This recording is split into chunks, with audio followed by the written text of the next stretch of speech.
louder? No, I think we're supposed to be quiet. Quieter during this time. Yes. I just farted, and it was so loud over here. Yeah, I don't think that anybody's going to know that because they can't hear No. us talking right now. It's muffled. Yeah. It's not muffled to smell, though. Your pillows aren't helping with that? Pillows are not absorbing the flatulent smell. Okay. That's too bad. That's horrible. You need one of those buttons needs to be a, diffuser. You. I love it. Here we go!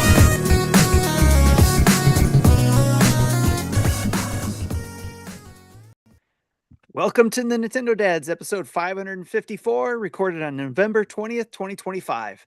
On this week's episode, we talk about the Game Award nominations looking kind of sus, Metroid Prime 4 Beyond stirs up the stands, and Nintendo raids the tombs. No cap.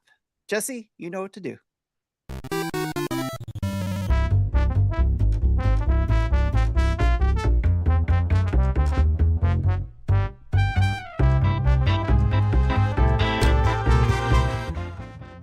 What's up, everybody? You're listening to Nintendo Dads. It's Marty here, and it's the 20th of November, 2025. Golly, this year has flown by. It just feels like yesterday I was saying, welcome to Nintendo Dads. It's January 2025, but here we are. There's been so much happened this year, and we're about to wrap it up, as we've already said, with the Game Awards nominations and other things this year. But joining me on the show tonight is the whole cast. All the dads are here. Tim, Jesse, Justin, how are you? Everyone Awesome. is here. Catch us all. How are you doing, Marty? Yeah. You start us off. This has not been a great week. Oh, It's not.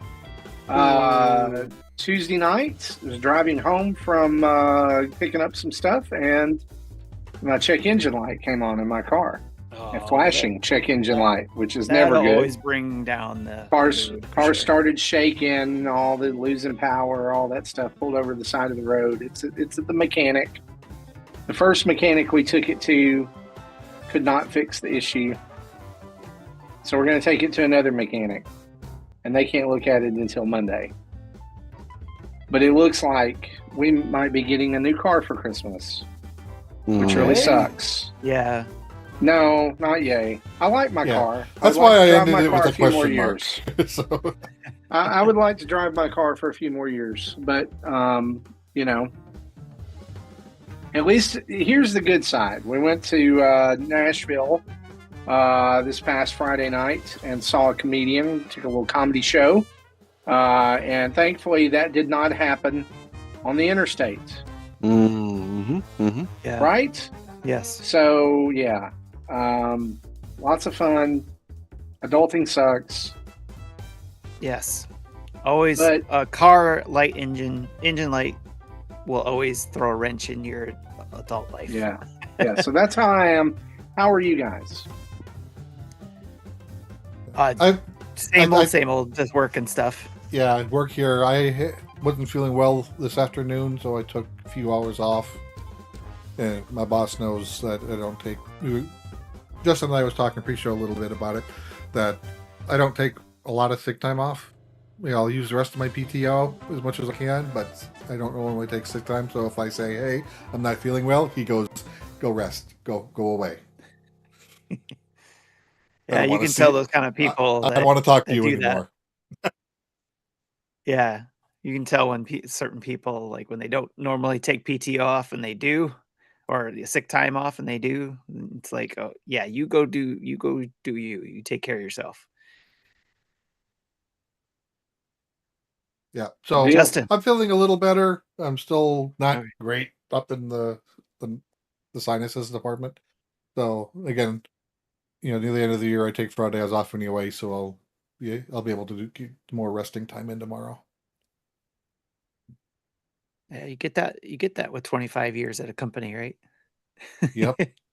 You tend to get a little bit extra time.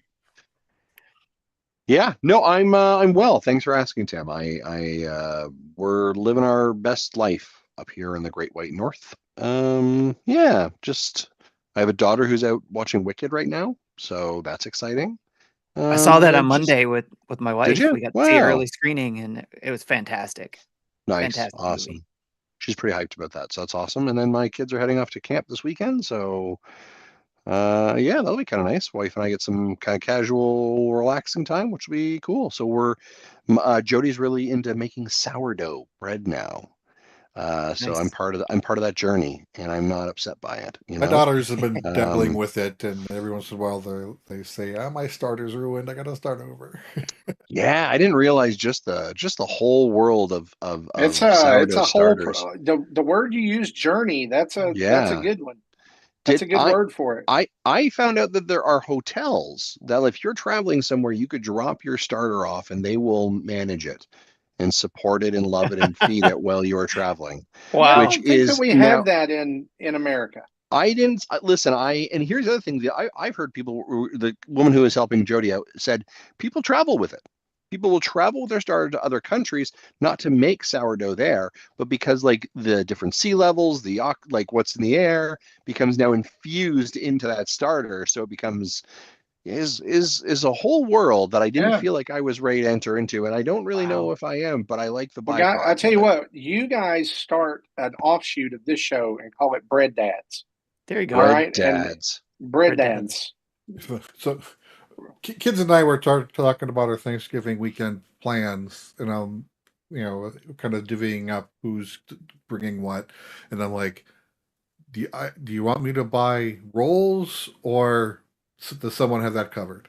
And my youngest says, I'm planning on baking some, but buy some just in case. Mm. I think Like, that's Bread fair. Dads feels like an offshoot of Sandwich Dads, which I think we talked about for a while. Now that I'd be all about. Dough Just Dads. Dough Dads. That's a Oh. great. Mm. Great. How can we get that URL right now? Doughdads.com. Dough Bet you, Dads. I bet you that exists, and I also bet you if I do a Google search for doughdads.com, I don't think it's going to show me something okay. Well, You know what I mean? Like that I'm not on my feels work computer, so I'm gonna look okay. at it That right feels now. like it may be NSFW potentially. Nope. Dough I Dads. did a search Several for different businesses. I did a search for dough dads, and the first uh, response is a recipe from cooks.com. Mm. I don't know what it's a recipe for, but it's a recipe. And then There's a Dough Dads pizza. There's a dough dad TikTok. There's a Dough dough Dad's daddy pizza. YouTube. There's a Dough Dad TikTok. Dough Dad Listen- Beer Company. There's a Listen, dad's dough.com, which is a I'm going to say this right now, folks. shop. If you're listening, just in general, and you're a new content creator, URL SEO searchability is really important. All right, and brand names, and Yes. there's a reason we're called Nintendo Dads, right? Very specific reasons around that, but man, it's SEO is important. So, speaking of SEO, if you searched Nintendo, what would we hear about this week, Marty? Well, that's a great segue. Jesse, hit the music for our news, please.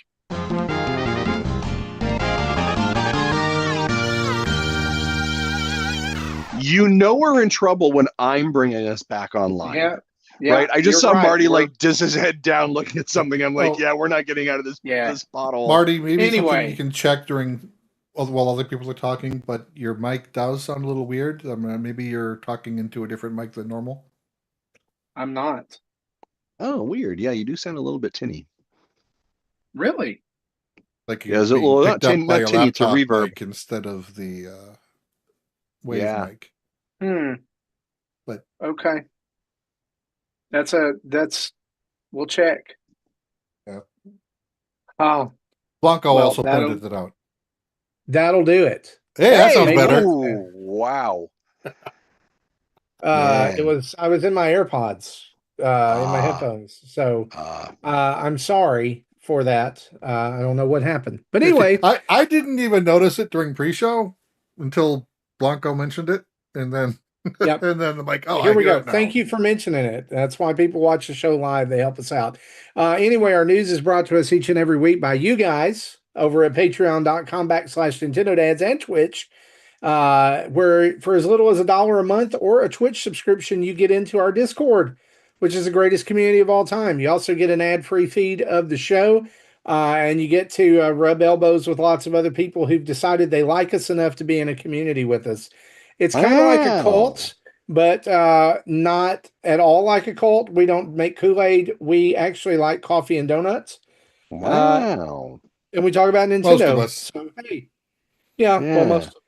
And We all dough. apparently we all like ice drinks. That's what we drink. Yeah. 'Cause That's 3 out of today's 4 of us Kool-Aid. showed up. Today's Kool. We don't Yeah. serve Kool-Aid. We just serve the ice Three drinks. three out of the 4 of us showed up to the show tonight with an ice drink, which is not weird at all. But And anyway, I had a drink with ice, just not the same thing. there's your show title: Ice Drink or Drink with Ice. Anyway, you can head over to patreon.com/Nintendo Dads. There's lots more channel tiers of our Patreon that you can be a friend of the show at: $5, $10, $30. But all of them get you into the Discord, just with varying levels. Some get you pre and post show audio, and some you become a Patreon producer, and you get to come on the show. So head over there and check it out. And if you sign up for a year, you get a month free, and all that good stuff. And it doesn't matter how you sign up anymore. Apple settled all that beef and all that stuff. So you can sign up on the iOS app. You can sign up on the website, Android app, however you want to. And it won't charge you extra money, and we get all of your subscriber dollars. So we really appreciate that over there. So let's talk news. The biggest news of the week: the Game Awards nominations are out, and boy, did Nintendo get screwed. There's some, I called it. Kind of, maybe. Yeah. There's some things I want to bring up here when we get to them that I think are just kind of glaring omissions. But let's hit the highlights, right? Donkey Kong Bonanza did get nominated for Game of the Year.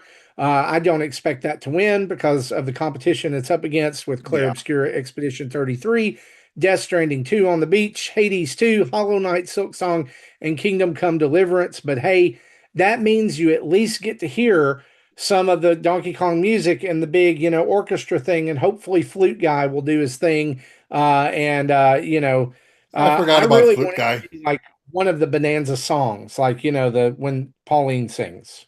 They really just need to bring the voice actress in and just have her do it. I think that'd be cool. It'd be great. Couple other things that we see here. Really, Nintendo didn't go anywhere. The only Nintendo published game that other than Donkey Kong and other than the family category was I'm trying to find it in best sports racing game, Mario Kart World. Yeah, and best family game. Well, I was omitting best family game stuff. Yeah, so family game is pretty much I was going to say it's pretty much Nintendo, but they broke from that tradition a few years ago, and they break from that tradition as well. So I want to talk about omissions, and I do want to. I think this is important in the category of best music. Why is Mario Kart World not in there? And also, why is Donkey Kong Bonanza not nominated for that as well? That's a really big omission for me. Yeah, I don't disagree with that. I definitely think that those are two fantastic. I think when we look back at June and July when both those games were announced, I think the praise that we provided both games is our enjoyment for the games, but the production and sound design, especially the music, was top notch, right? And the amount of people that were like, please put that on the Nintendo Music app right now. It definitely feels like a glaring omission for sure. And I don't know if, and I think of like, I think like with Donkey Kong Bonanza, not all of it, but some of it, and I think with Mario Kart, like you're like, boy, these sound familiar, right? They're sort of like, some of them are remakes, reversions, but what they've done is they've like really redone them, right? Like the essence of a song might be there, but then you've got the whole orchestra behind it, and like they've changed the sound. Like, so I don't know if there's this sort of like, oh well, we sort of have heard this music before, but it's just a little bit different. But like there are so many new songs that are put in that game as well. I would 100% agree. Both those feel like glaring omissions for nominations. Yeah. But do you feel like there's any other places that Nintendo had something that was, and hear me when I say this, because again, we love Nintendo, was truly viable in that category. Is there another place? The only other place that maybe you could have seen like best family game would have maybe been Pokemon ZA. That would have been within the window for sort of capture. Well, when I think of Hyrule family game, I think of Warriors. something more of like your couch co-op multiplayer stuff. Yeah, that's a great call. Best fighting game, maybe you could have made the argument for Hyrule Warriors, but I don't know necessarily. That would be action adventure. Okay, yeah. So let's be honest. When you think of like Nintendo's big tent pole this year, it's Donkey Kong and Mario Kart, and I think that they're accurately represented on this list. We are Nintendo fans, but I'm not Sure. going to tell you that Mario Kart deserved best game of the year because it didn't. Right? Like Yeah, I'm I would agree sorry. with you on that. And If I'm going to be honest with you, like if Donkey Kong on this list, for sure, I think it's a good game. It's not going to win though. I would be shocked if Bonanza won. Yeah, I Well, don't. I kind of see it as last year Astrobot won Game of the Year, Mhm. and this year is a pendulum swing to the other side, right? Like, yeah, but how if many you other think about things did Astrobot nominated for versus how many other things are Donkey Kong nominated for? a I mean, world of difference. Exactly. yeah, and I think like when you step back and think of like the gaming, like we are very much Nintendo fans for sure.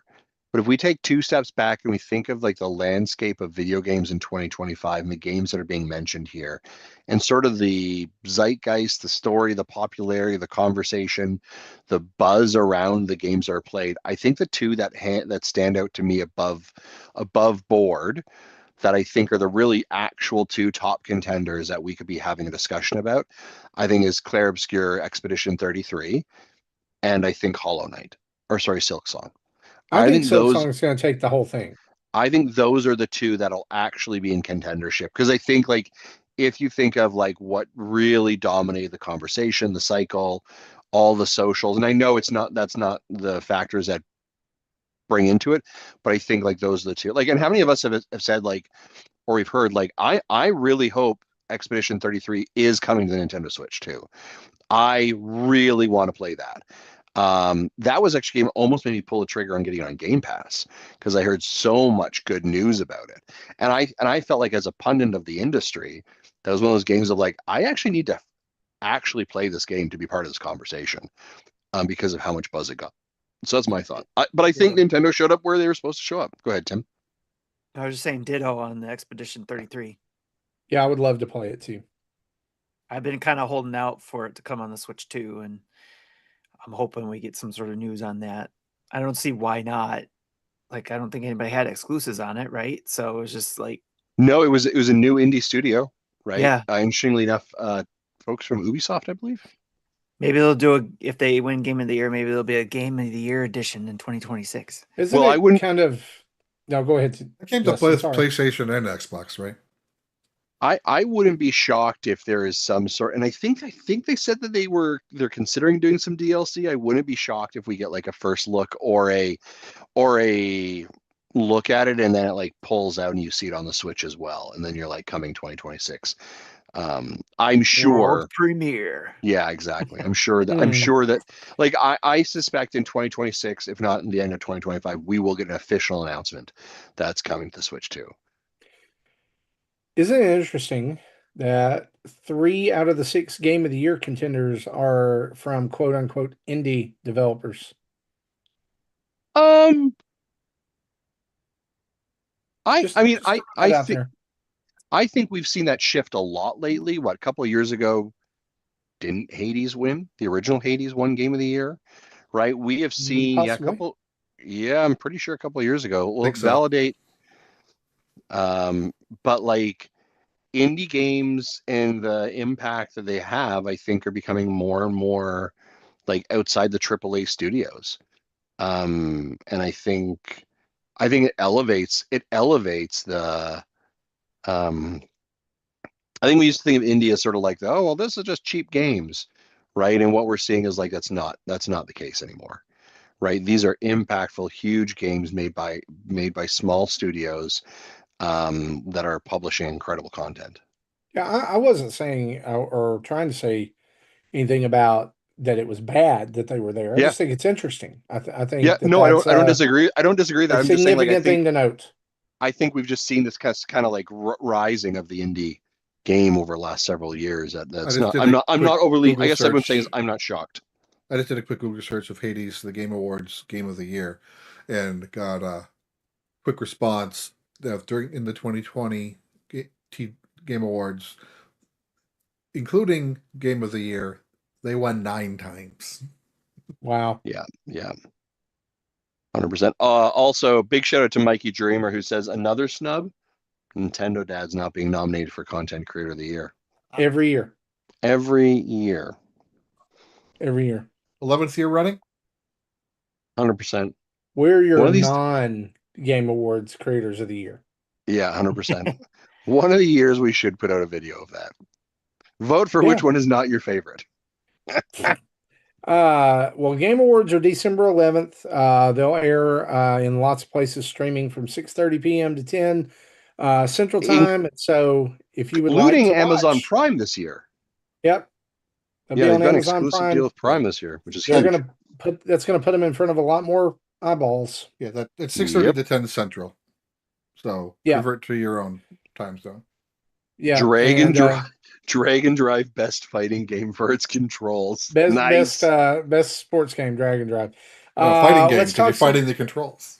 Yeah, well, that's true. Let's talk some other things here. Finally, Nintendo showed us more of Metroid Prime 4 Beyond this week with a 7-minute plus overview trailer.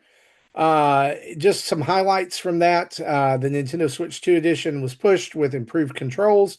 Mouse controls were shown off again and the ease of swapping between those. Enhanced graphics and performance. You can do 4K at 60 frames per second or Full HD at 120 frames per second. There was a bit of the story highlighted. Samus responds to a distress call from the Galactic Federation where she encounters Sillksong, who is another bounty hunter, and becomes entangled in an unexpected disaster and awakens on an unknown planet called Vuros. And she must now survive this planet and find a way home.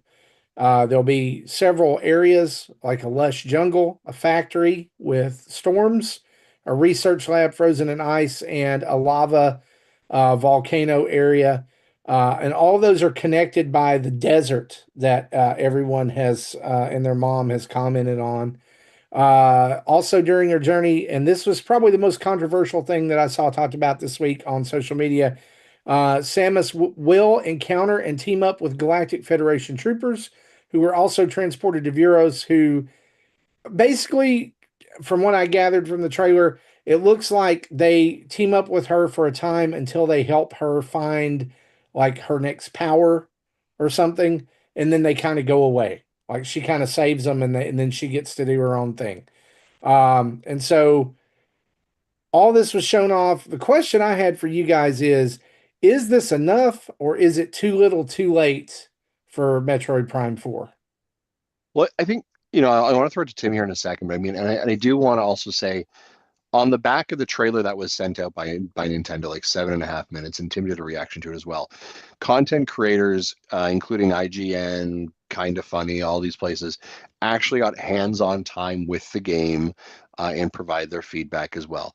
The resounding comment, they're only able to play the first area, but the resounding comment was the introduction of these Galactic Federation characters, and the first one being Miles McKenzie, who was basically tutorializing and telling you what to do. And as the video showed that Nintendo demonstrated, is that there are multiple of these galactic troopers that you're going to encounter throughout the game.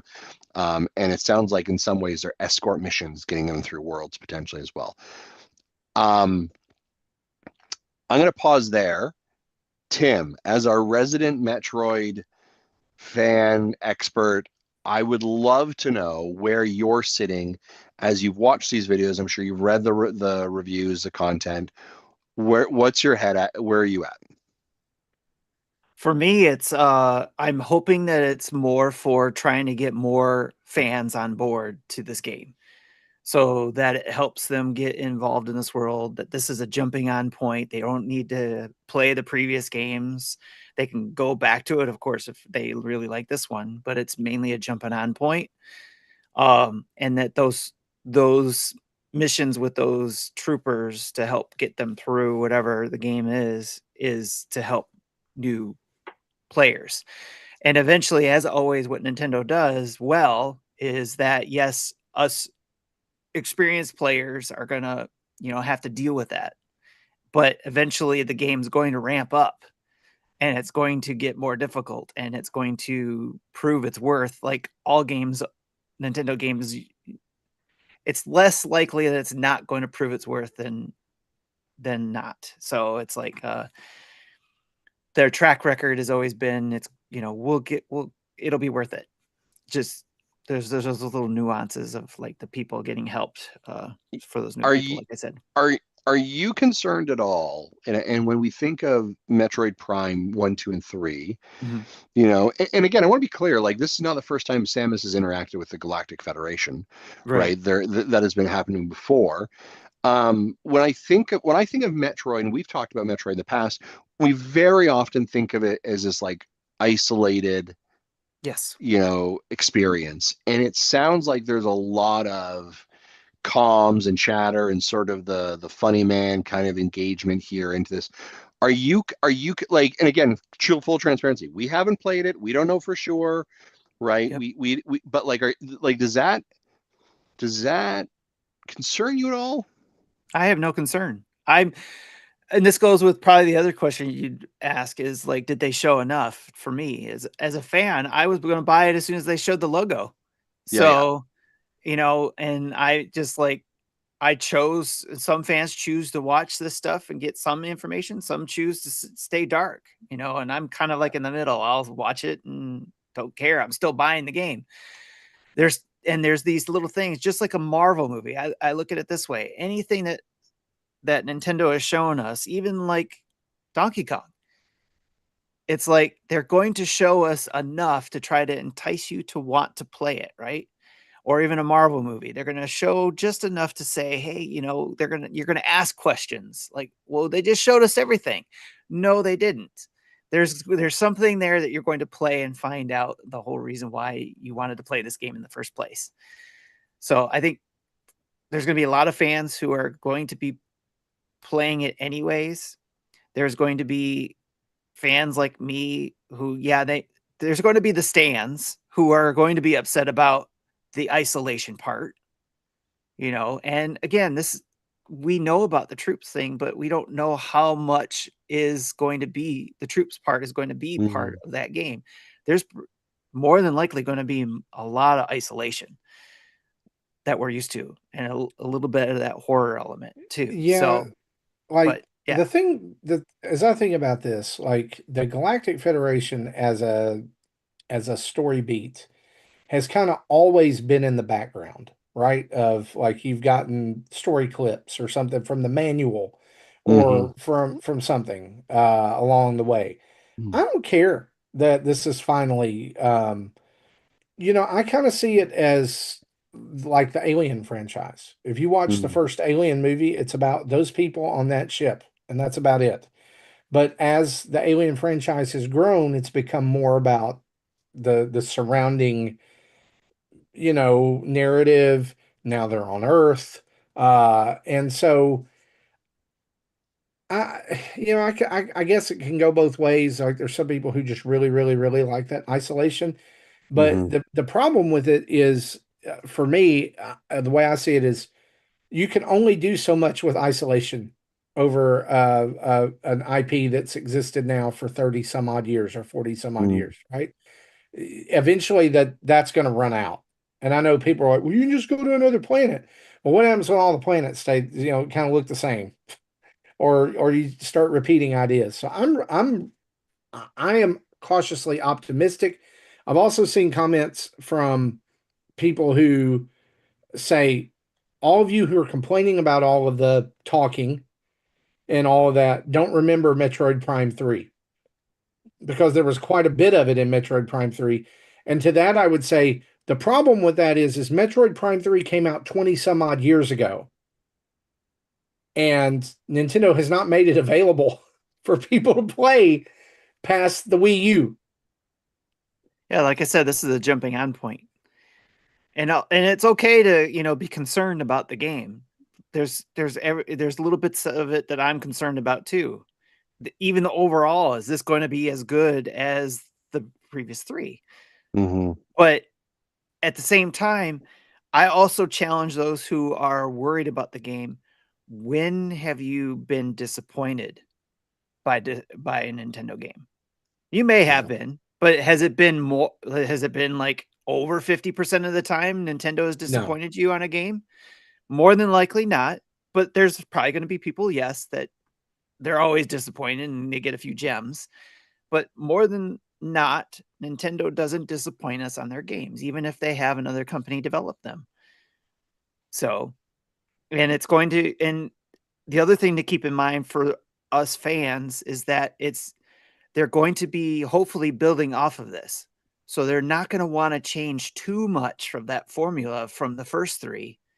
There's going to be majority of that game is going to be the first 3 formula for us fans to get us back on board. And then eventually, if they're allowed to make more, there's probably going to be more changes to that. And then, of course, it's a jumping on point for people who haven't played the first ones and coming onto this one. That'll just be a fresh new look for them too. Yeah. My biggest hope is that Nintendo does not announce Metroid Prime 5 at this year's upcoming E3, and that we have to wait 8 Until years the end for of the it. life cycle for Till the end of the life Switch cycle, 2. and we're all like, oh, it's 2032, it'll be coming out. Switch 3 launch title. Yeah, 100%. I would say this is, the challenge of being, I think, like armchair quarterbacks in this is like, we haven't played it. We're reliant on other people's coverage and experiences, and like, we will have our own impressions, and I'm sure, it's hard to believe, but it's literally 2 weeks away. So we'll be playing it. We'll have our impressions at that point. I am excited. I'm excited for us to finally this will sound bad when I say it, move on from talking about Metroid Prime 4 as that thing that has sat above Nintendo for the last 7 years. And for it to finally come out and say, awesome, cool. I like a lot of what I've seen so far. I'm a little probably indifferent about the talking NPCs, but I'm also okay with, like, sometimes the chef has to experiment with something different to determine whether the recipe needs to be changed or not. And if it was all the exact same stuff every single time, we'd be bored, and we'd say, you're just going back to the well and you're not changing, you're not iterating, and you're just becoming FIFA, right? And so try something different. And I think that, like, I think of any franchise, Nintendo has tried different takes and versions of Metroid to find what works. If you think about it, we've got like Metroid 1 to 3 for Prime. Now we've got this 4. It's a little bit different. Dread was a different approach to it. Other M was a different approach to it, right? All of it appears to like trying to be chasing the high of the original Super Nintendo, Super Metroid kind of feeling that we have around that. But like, this is a franchise that they have actively tried to experiment and find different ways, because I don't think they really understand what to do with the franchise effectively and how to like really flourish it. I would think that like Dread did well and was critically received well, but like from a sales perspective, we know that Metroid doesn't do nearly as well as other franchises that are really well established. Yeah. And that's unfortunate. We've talked about that before. Maybe this will be the curse breaker for that. From our community, Matt Nelson 1366 says, I'm a massive fan of Metroid, but the more they reveal about Metroid Prime 4, the more I cringe. Really hoping they prove me wrong. And so I hope they do too. I hope it sells 1 billion, so we get more Metroid. But I would love more Dread, not less and less Prime. But He that's did just also me. follow up and said, I had no interest in DK Bonanza, but once it came out, it has turned out to probably be my game of the year. Yeah. So Yeah. So there you go. Who knows? well, maybe the same thing will happen. Hey, here's something nobody knows about, or that we don't know much about. The first official screenshots from the Legend of Zelda movie were shown off this week via the Nintendo Today app after footage of filming leaked, Mhm. forcing Nintendo to have to do damage control again. We got three Usually shots. what happens when you shoot a movie outside. Yeah, Link and Zelda in a field, looking very Hyrule-ish. A close up of Bo Bragison as Zelda, and a close up of that guy who's playing Link. I don't know his name. Daniel Archipelago. I don't know. David Archuleta. I don't know his name, but he looked like Link, and she looked like Zelda, and it looked like Hyrule. Thumbs up. What do you guys think? Yeah, I think this is great. I think this means I get a point for the predictions, which was one of my predictions was we were going to get some images or leaks or first shots of the Legend of Zelda movie, which means woohoo, getting closer to that championship. You're still not going to win. Suck it, Tim. I think these do look good. I think the photos look great. I'm excited to see it. I think the biggest question that I hear everyone ask, which I would sort of agree with, is do we actually hear Link speak? If that guy doesn't talk for the entire movie, but at the end, like he's about to say something and it cuts to the Zelda like title card, I will laugh so hard. Yeah. So yeah, I mean I think these look good. Yeah, I think I hope have they no- don't keep him silent. I want him to talk. Yeah, I have no problem with this. I think this is awesome. I'm excited to see it when it comes out. But we do have a community question though from David B, right, Yeah. Tim? Or sorry, right, Marty? Yeah, David Bileka asks for the Legend of Zelda movie, how do you feel the baddies like Ganon and his minions will be portrayed? Will it be practical makeup or CGI like Planet of the Apes movies? I'm hoping it's practical effects and makeup, but I would love to hear your thoughts. Thanks. I think it is practical effects as much as they can. For the minion characters, and then I think probably Ganon, if they're going to go with that, Ganon will probably be CGI'd, like mocap, sort of. Yeah. I kind of have a prediction here. Yeah. I don't think we're going to see many enemies. And I think Ganon is going to be human. I don't think we're going to see Ganon, the pig form, unless it's like in some kind of scene at the end of the movie, like in the credits. I think they're going to go pretty much like history on this one. Okay. Yeah, I think most of the movie I mean, he'll be his Ganondorf form. I think if definitely if they do, I'm thinking if they do Goron Zora, Rito, that they'll be CG. Which is, I've said it before. I think that's why they hired this guy on as the director, because he has experience with CG. Okay. Who is the director? I don't know off the top of my head, but and what did he do? Because you said he has reference. Planet of the Apes. Oh, does he? Okay, then yeah, makes sense. It is Wes Ball. Yeah. Okay. He is best known for directing the Maze Runner film trilogy, as well as Kingdom of the Planet of the Apes. Okay. Which both of those, all of those movies are CGI is used pretty well. I heard of the Maze Runner movies until he was hired on as the Zelda director, and we did research on him. I would assume that we're getting the first trailer to this probably about this time next year, because it's just started principal filming beginning of November in New Zealand. Supposed to be scheduled till the end of April, and then that'll put it about 6 months away from release. That makes it. Yeah, I think you might get like a really short teaser, like not a lot of action, like a teaser sort of cut probably in June or July, just to kind of keep E3 time. E3 time, and then an actual the first full trailer will be like with Endgame. Or not, whatever the next Avengers movie is going to be. I forgot. Yeah, that was it's November next year. That's right too. Yeah. Oh, is it Infinity War first or is it Doomsday? I think it's Infinity War first. Infinity War, I War think? was already happened, didn't it? Or whatever the first one Yeah. is. The Doomsday is the Secret last Wars. one. Doomsday is first, then Secret Wars. Oh, okay. Well, That's then right. Doomsday. Whatever. I'm so out of the loop on the Marvel Cinematic Universe. I don't know. Like the other night, Aaron was like, "Do you want to watch the next Marvel thing?" And we spent more time trying to figure out what the next Marvel thing that we're supposed to watch is than actually watching the What next is the Marvel next thing, Marvel which thing? is Spider-Man? well, we're not caught up, so we're just now starting What If season 2. Oh, okay. And so yeah, and then there's That's all good, the by the like way. other nebulous things. I can't tell you. We tried to watch Echo, and it just didn't click for us. I don't think you're alone in that. So it was the first episode. I was like, we watched it, and she was like, "Do you really want to watch this, or can we like do a YouTube synopsis?" I was like, "YouTube synopsis." But anyway, yeah.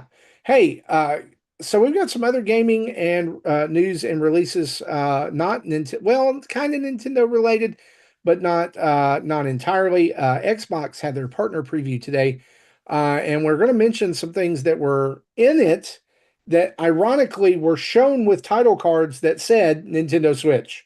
So it's important that you see these. The first one of which is Vampire Survivors getting a sequel called Vampire Crawlers, which is a first-person dungeon crawler roguelike deck builder. Yes, it's all of those things in one. It's using the kind of the same graphical pixel style as Vampire Survivors, but you explore, you loot chests, you build your deck, you fight. And so, yeah, that is coming to Switch. Also, Raji Kali Yuga, which is the sequel to Raji and Ancient Epic, was announced. I believe that's coming to Switch as well. Armistice, which is a new action-packed roguelike shooter from Godfall. Was that one coming to Switch, guys? Yep. Yep. Okay. Are all Switch of these 2 on this list specifically. coming to Switch or Switch 2? Yes. Okay. I'll have Except to for I go don't through know and watch this. I didn't the even ones know the this was ones a at the thing. ones at the bottom I cannot confirm. Okay.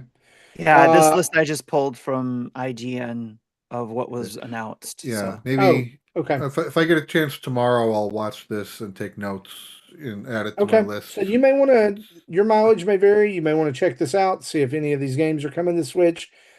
Several of those are pretty cool and worth taking a look at. Guys, I want to wrap up our news before we do our releases and updates with a tidbit that I just found that's not in our show notes.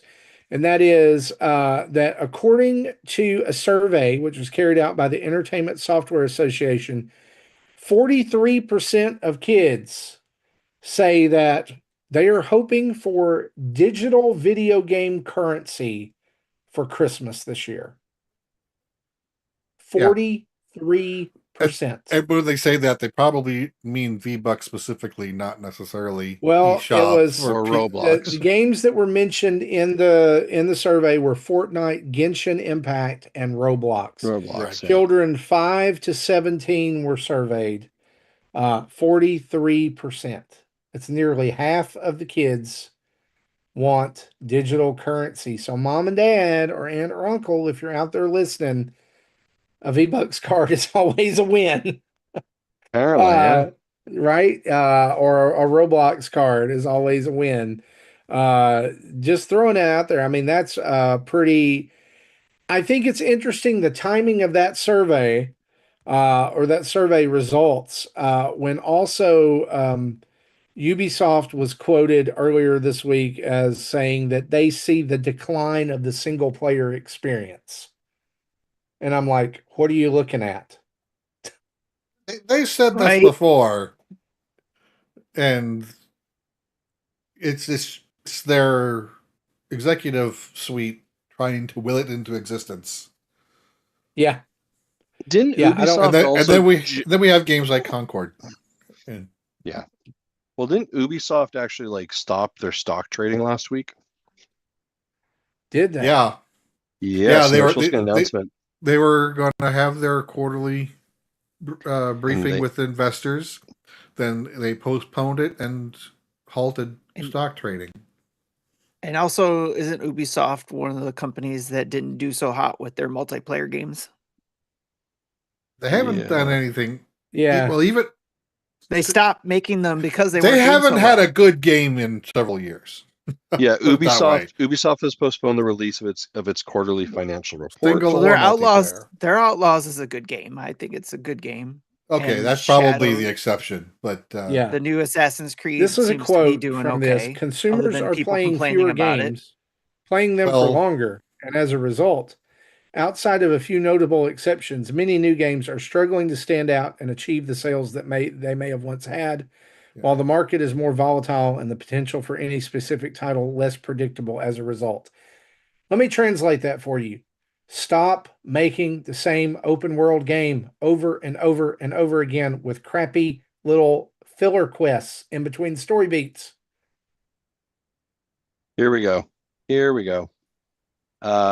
Ubisoft's Yeah. recent financial situation includes a trading halt due to a pending financial report, a decline in stock prices, and warnings about falling revenues and underperforming games. The company has been restructured, and the financial report is expected to be released by Friday, November 21st.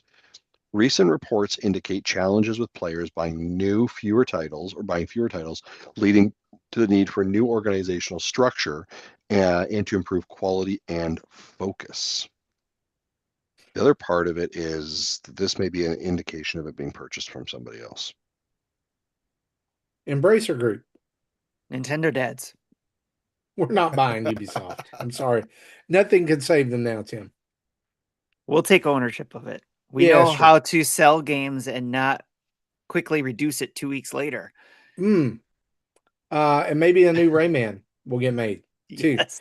Who knows? Hey, let's talk releases and updates out now. Shadow dropped Tomb Raider Definitive Edition for Nintendo Switch and Nintendo Switch 2.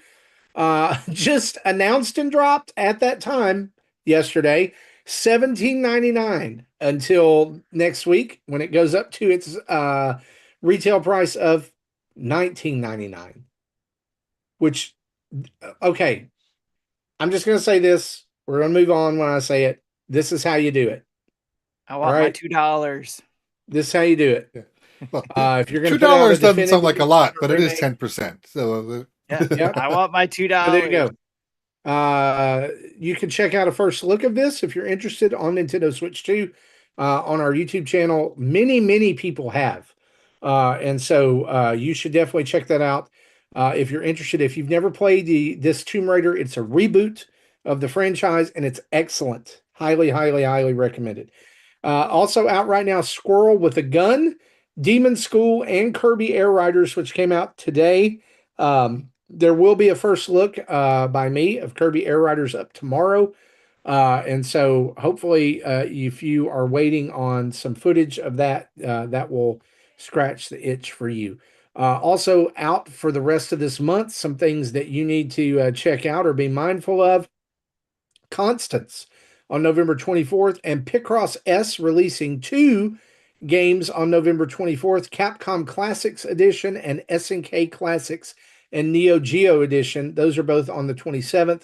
And then December is looking good with Marvel Cosmic Invasion on December 1st, Assassin's Creed Shadows on December 2nd, Metroid Prime 4, Beyond on Metroid Prime 4's Day. That's December 4th. Nothing else after that. It's just that. Octopath Traveler 0 is also unfortunately coming out the same day as Metroid Prime 4.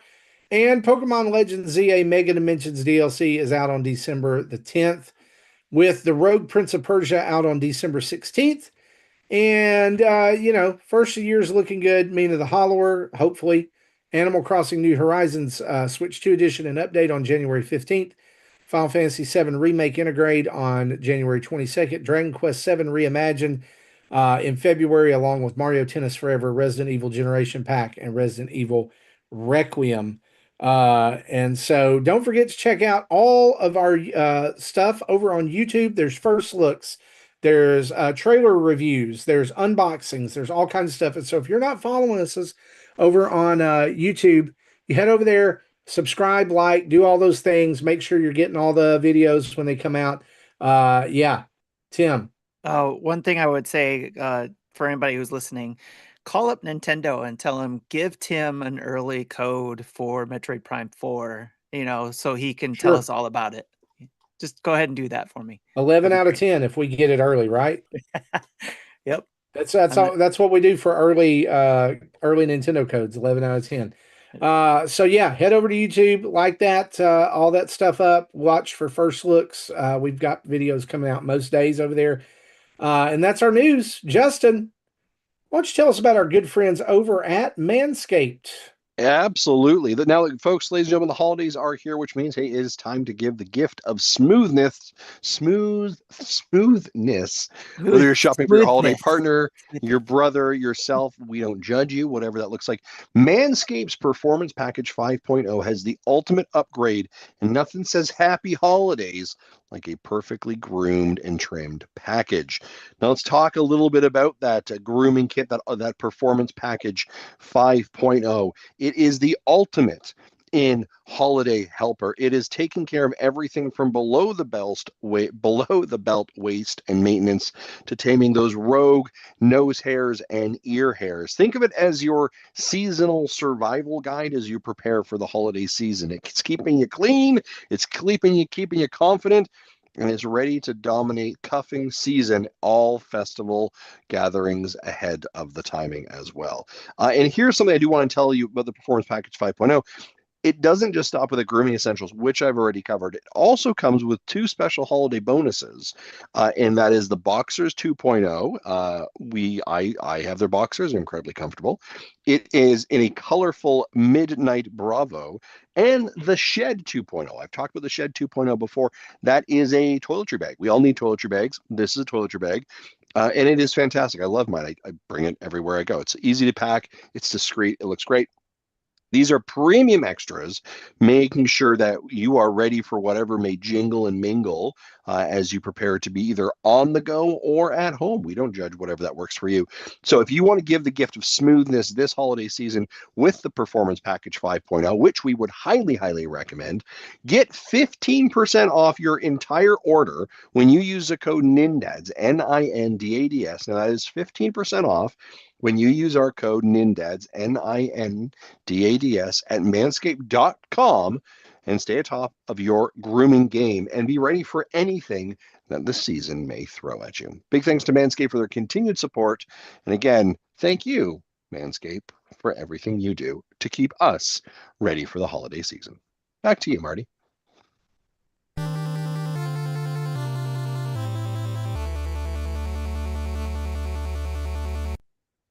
Justin, I appreciate your ad there, how you tried to slip into the little American dream doth the road that say you're gonna be so smooth when you get your Manscaped products, baby.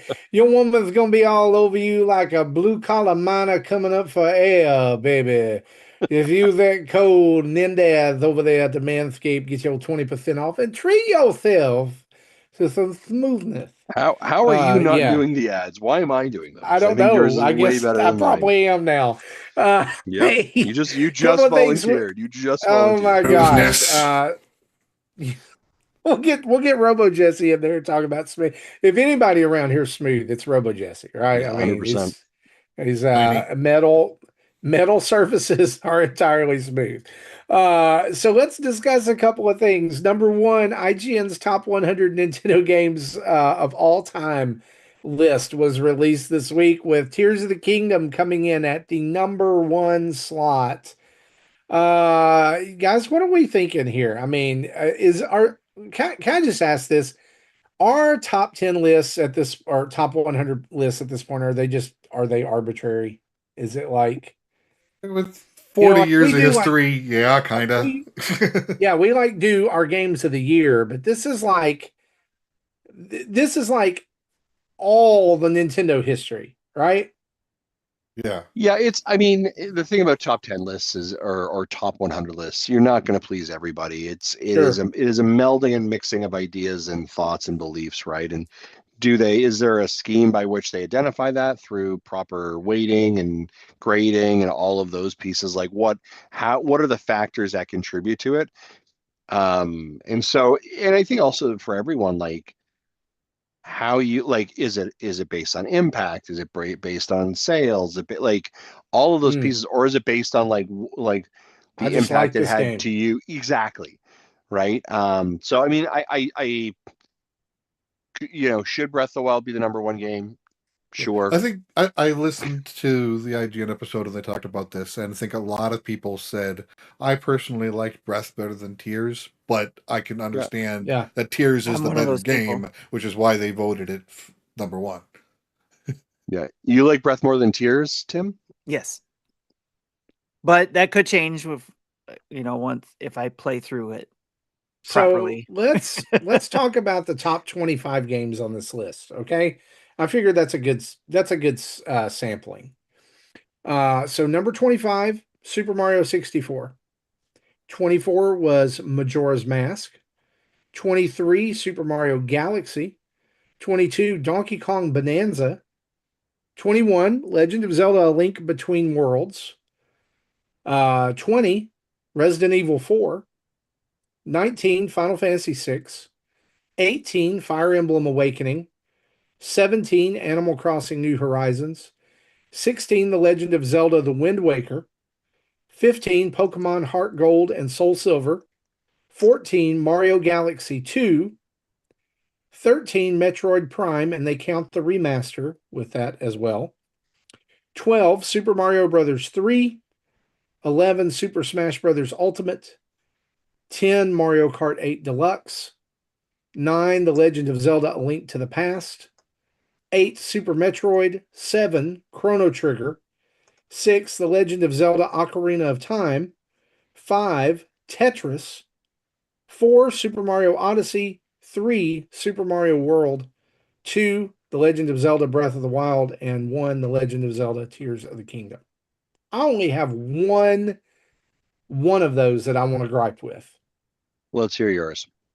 I think that Mario Galaxy 2 is worse than the original Mario Galaxy. Hmm. I think they should swap. I still think Mario Galaxy 2 is a good game, but I'm playing back through it right now. And I still, after all these years, I am baffled by why Nintendo created Rosalina and then just a few years later was like, she doesn't exist. Hmm. Here's a fat star on a Mario head. You'll love it. Okay. Made zero sense. And I'll just be honest, to me, that could have been an expansion for Mario Galaxy. Hmm. And It did not feel like it needed to be its own title. Yeah, well, it was originally designed to be it's just based, but we didn't have the concept of DLC, That's a good point. so it You're right. had to Okay. be its own game. Yeah. There are two on the list that just kind of stood out for me of like, ooh, I don't know if I'd agree with that. Super Mario 64 at 25. I don't know if I'd agree with that. I think it should be higher.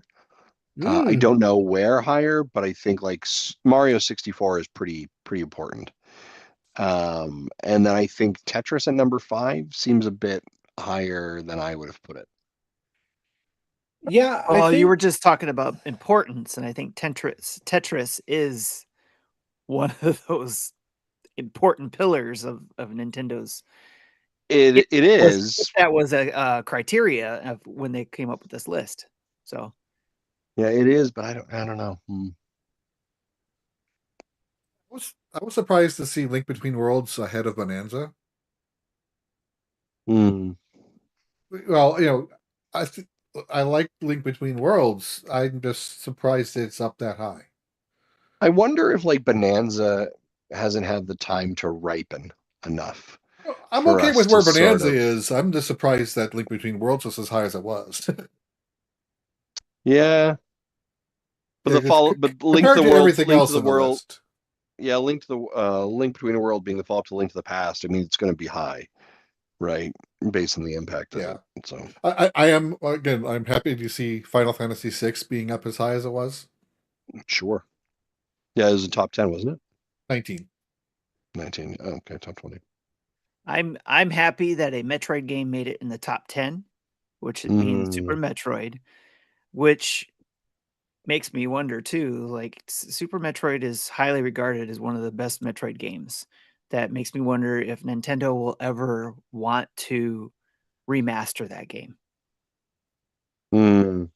That made me think. A lot of people consider Dread their favorite Metroid game, so I went to see where that landed. It was 53rd.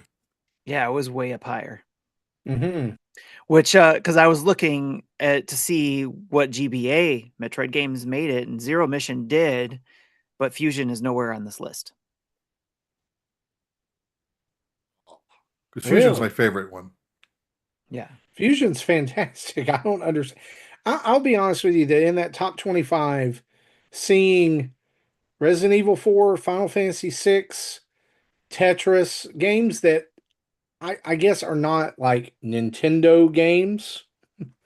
It's odd. Well, the Especially since criteria was Nintendo developed, published, or a game launched that on those systems. launched. It was pretty much a console exclusive Synonymous. and Yeah. to the Nintendo. So that's how you get those third parties in there. You know what's not on the list? Donkey Kong Country, like the original. Really? Yeah, I'm going through it right now, and we've got Donkey Kong 94. We've got Donkey Kong Yeah, we have Diddy's Conquest. Diddy's Conquest is 78, and Tropical do not 3 have- is 33. Also- That's it. Not a single Mega Man game on the list either. Mm. Mega Man 2 was 31. Oh, it was? Yep. My eyes are getting old. There it is. Mega Man 2. Yeah, it deserves to be So- top 35. Mikey Dreamer gave us some insight in the list. It's a ranking based on combination of historic innovation, modern ingenuity, and the legacy each has left behind. Hmm. Innovation, ingenuity, and legacy. So, Okay. Yeah, those are decisions. Where is Blast Core on the list? And it is not. I thought I saw it. Yeah. Okay. Well, those are decisions. I will share a link to this because I made a spreadsheet of it. I'll share it in our community. So if anybody very kind. who's in our Discord community wants to take a look at it, I Yeah, mean, I know plus- they can go to IGN and look at it, but still, I opened it up so that they can leave a comment if they want. Okay. I looked for Dragon Quest games, and the only one there is 11 at number 65.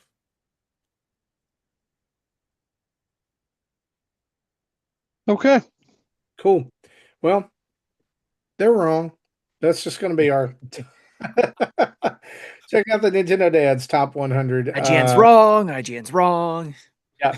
All right. And guys, it is time for the last week of my mystery block blind ranking Mega Man bosses. I know you're ready.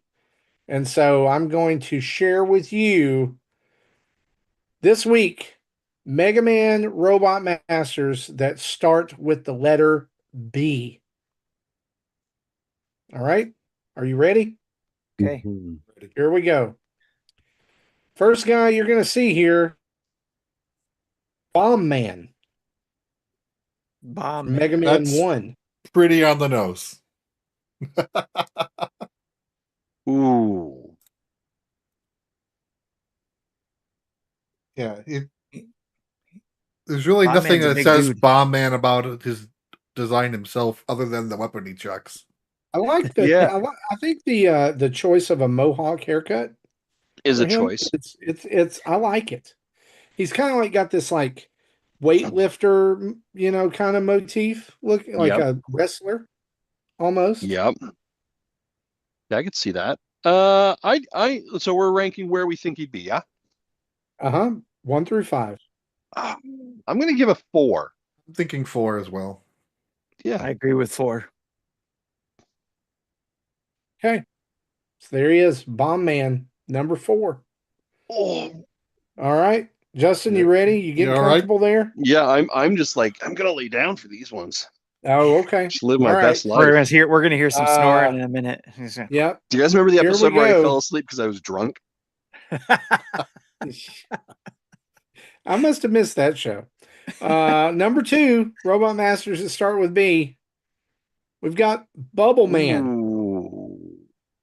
Bubble like- Man. This at least has an undersea vibe to it. You know, Yeah. Oh man, I appreciate that. Under the sea. Ooh, carpet. We're good. We're all okay. We're all okay. flying. Well, okay. Yep. I'd go 3 on that. I do like the scuba gear. No.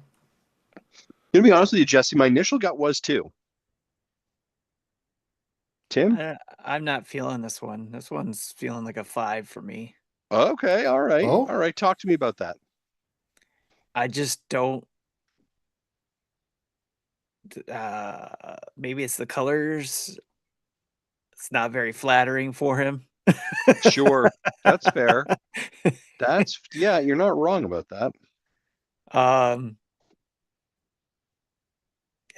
But you guys are in the 2s and 3s. So. No, listen, I'm okay with a 5. Like I trust you. Like I'm okay. This is a game we play together. I'm okay. Jesse, Well, I okay with mean, 5? you two had the 2s and 3s, so that Should we go 3 then? Go in the middle? Sure. Yeah. Let's do Okay. that. Number 3, Bubble Man. All right. Here's your third one. It's Bright Man Oh, this. from Mega 5 Man it 4. is. 5 it is. Bright Man. I feel like we just got lazy here. Do you know what I mean? Like, Notice his blaster's on the other arm. Normally, That's they're a good always point. on the left arm, but his blaster's is that on a the right. is that a battery in his chest? Maybe it's one of those things like, when you rev it up, like the light glows. Yeah, this is lazy. Let's go 5. I'm okay with 5 with this one. That's fine.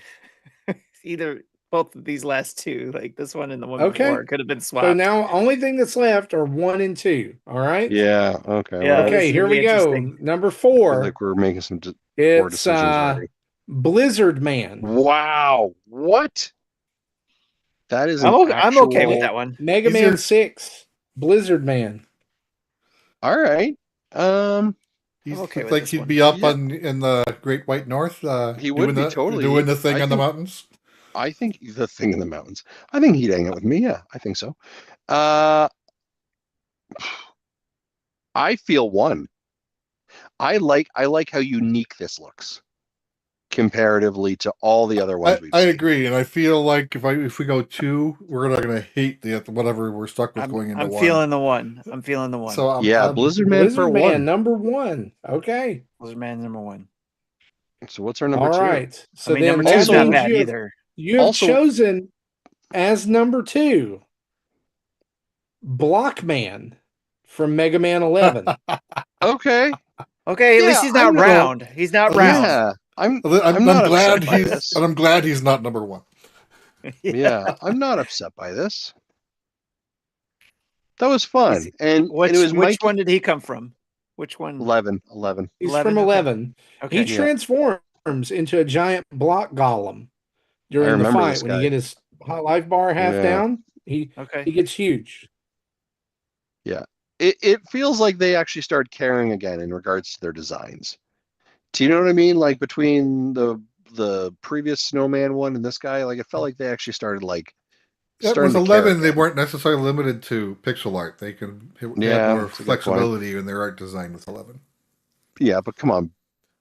Bright Man it looks like he's just got a light bulb stuck to his head. That's Matt ridiculous. Nelson says, Well, looks like Brian a Man? toilet.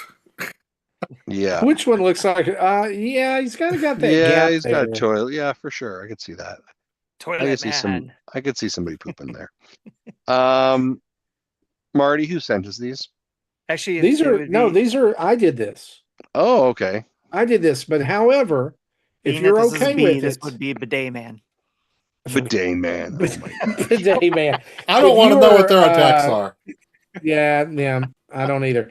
So if you guys are okay with it, beginning next week, we actually have a user submission, a listener What? submission No for this, and way. we'll talk more about it next week. But if you're okay with it, we'll go ahead and run with that one next week. It's a 2 week. Well, Well, the next next, show. yeah, So next week will be yeah. solo show So- or whatever you guys are doing, and then the first week of December we will begin with. Well, I have a game ready that. as well. It's just a one shot. I tell you what, you do yours the first week of December because I just realized there's a chance I may not be on that night because of another event, and so then we'll get to our user submission. And if you're listen, I would say this. I'll take that opportunity to say, if you have a mystery blind ranking list that you would like to submit, contact one of us and kind of clear it with us. And we'll It feature doesn't it on the necessarily show have if to you be want a blind ranking list either. It can be any type of game. Yeah, we like games all Like generally. the game I have in mind is a different type of game. Okay. That sounds great. All right. Well, with that being said, Steve talk says about- Bidet Man is definitely number 2. oh, Nice. Oh, Man. It writes hey, itself. let's talk about what we've been playing.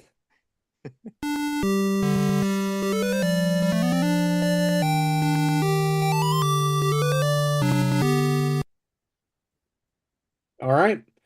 Tim, what you been playing? Oh, I didn't So, write my list. I need to figure that out. I've been playing a little bit of PlayDate games. So Like, I'll be yeah, right I back got while you talk. Okay.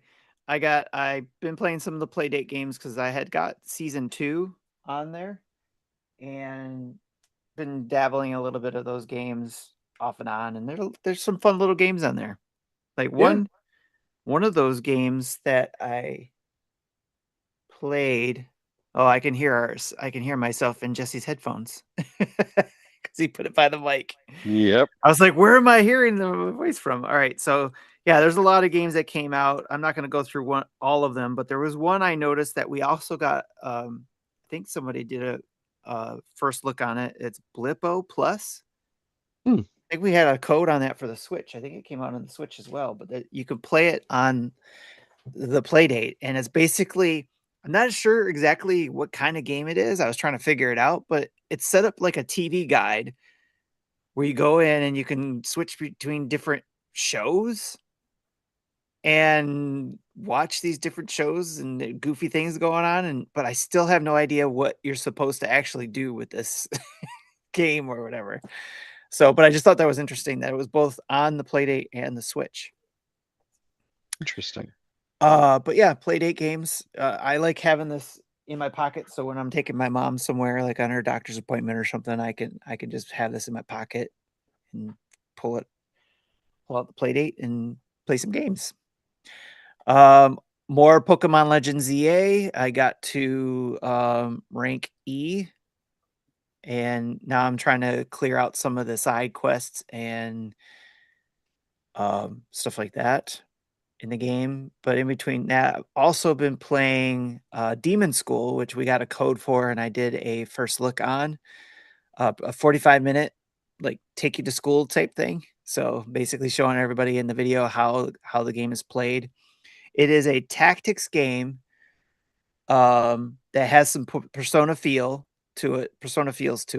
It has like a school schedule where you have to get through each day of a school and you actually have to take tests stuff in this game, answer some questions or whatever. It's part of the story as well.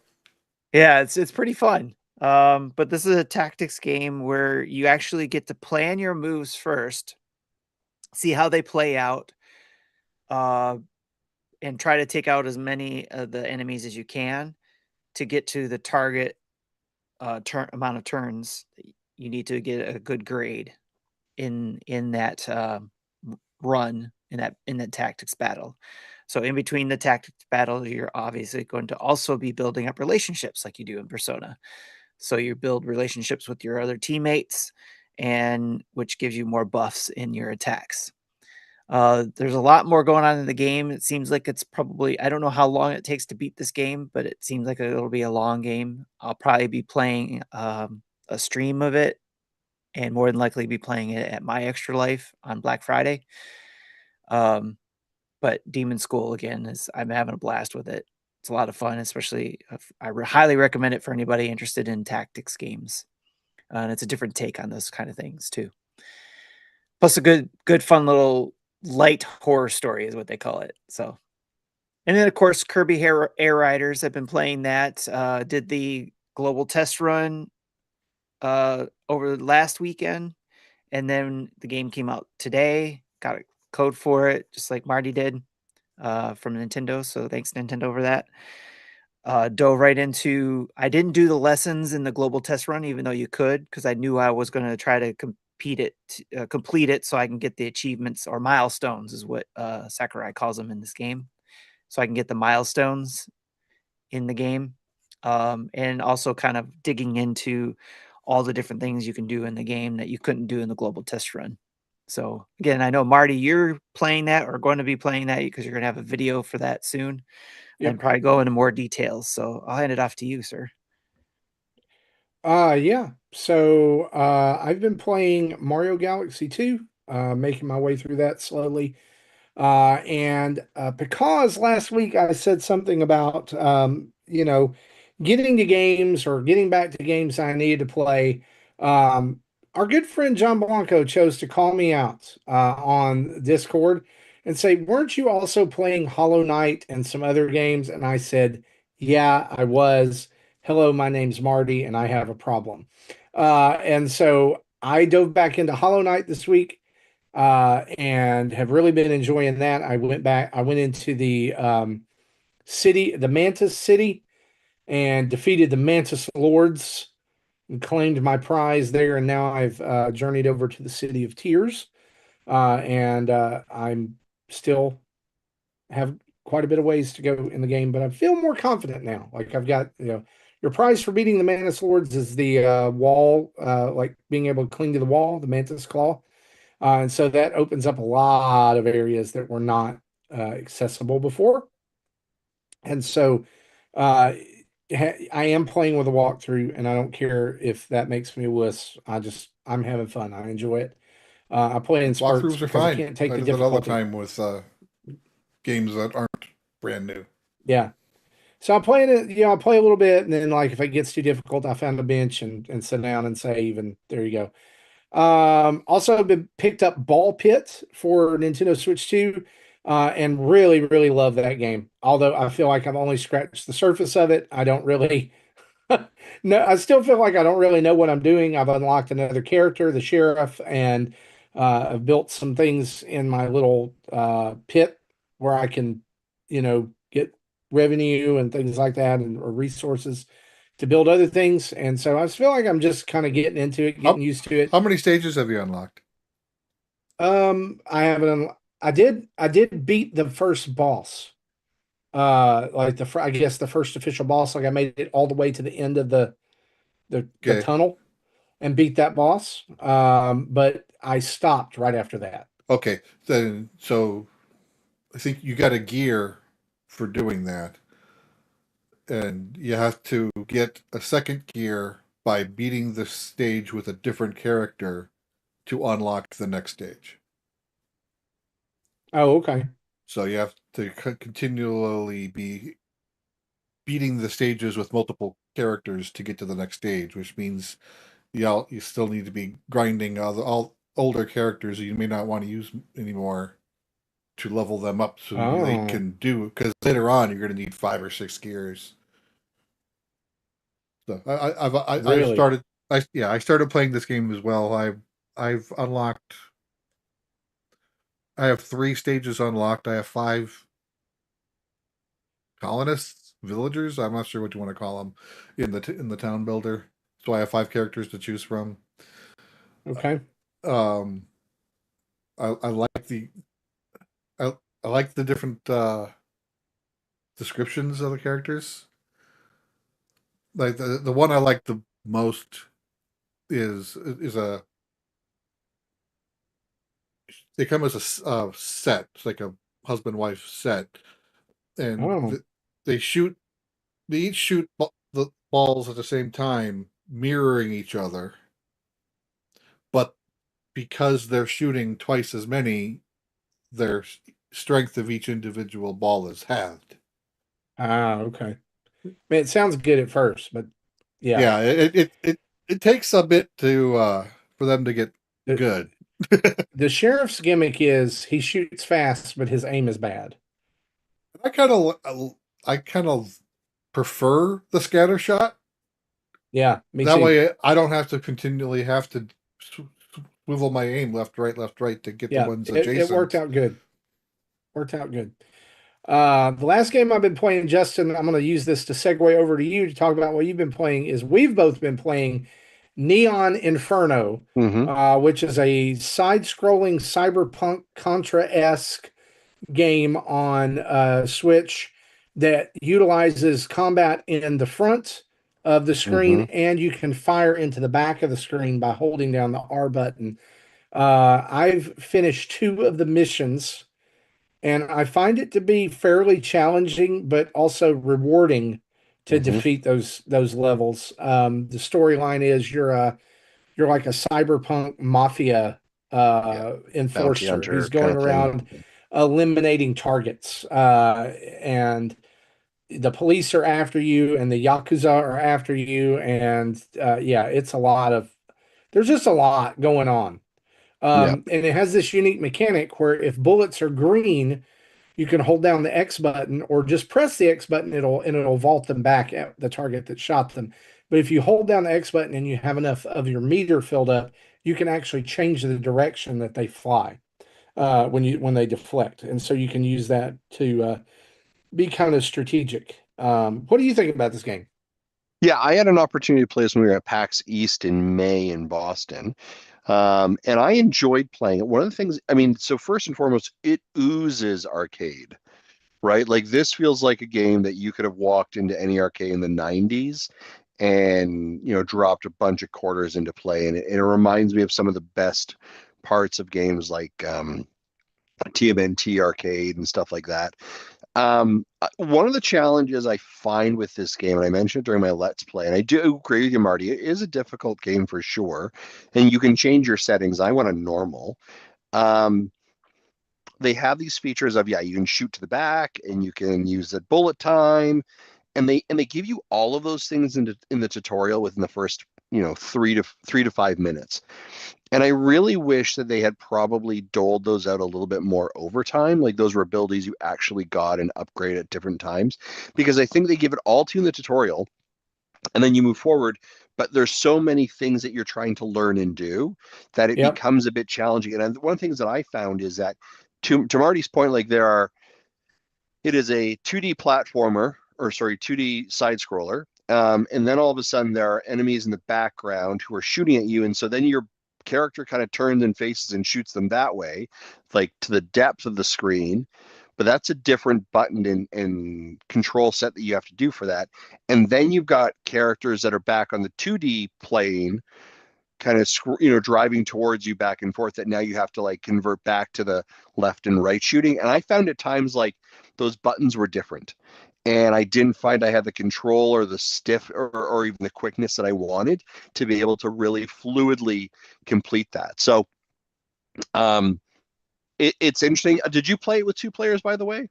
I did not. No, okay. So it does have 2 players that you can jump in, and so it's very arcadey that way. But I mean, it's fun for sure. Like you said, Marty, it is difficult but rewarding. And I'd recommend checking it out for sure. Yeah, I like the theming too as well. I mean, like the music's good, the visuals are a love letter to SNES era Contra graphics, right? So it's really neat. I mean, the story at this point feels a little inconsequential, like it doesn't matter.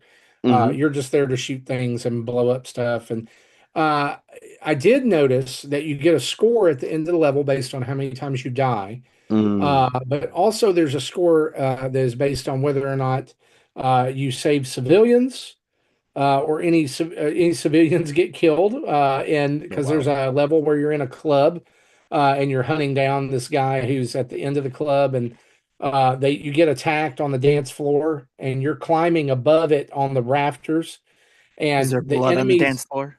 there is because the enemies can shoot, and if your bullet if you don't deflect their bullets, they'll hit people who are running away from all of the fighting, and so it's pretty interesting, little dynamic, there for you to deal with. I think this is solid if you're looking for something Contra-ish, then definitely check it out. Yep. What else you been playing? The other one that has been taking a lot of my time, and incredibly, I am 55 hours into Hollow Knight Sillksong, and I continue to grind my way through it.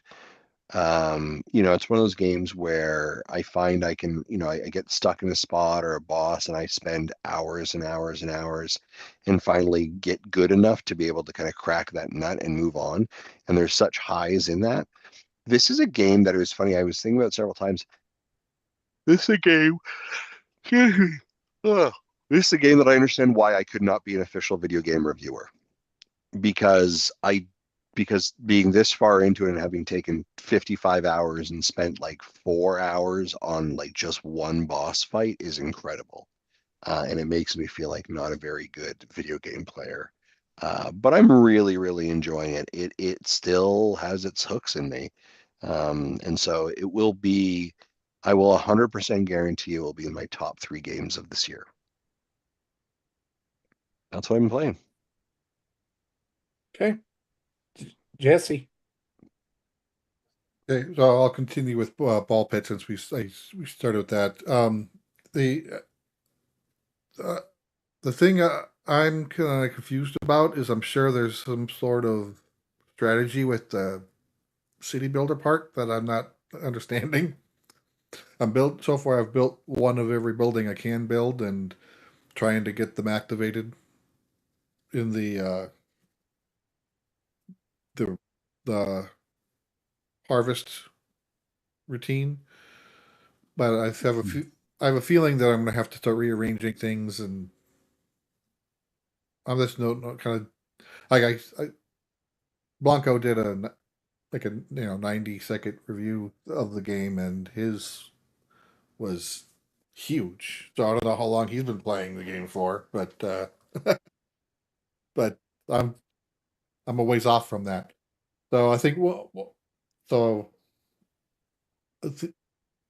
certain buildings will give the beneficial stats to all the characters, and each character can level up as they have individual playtime.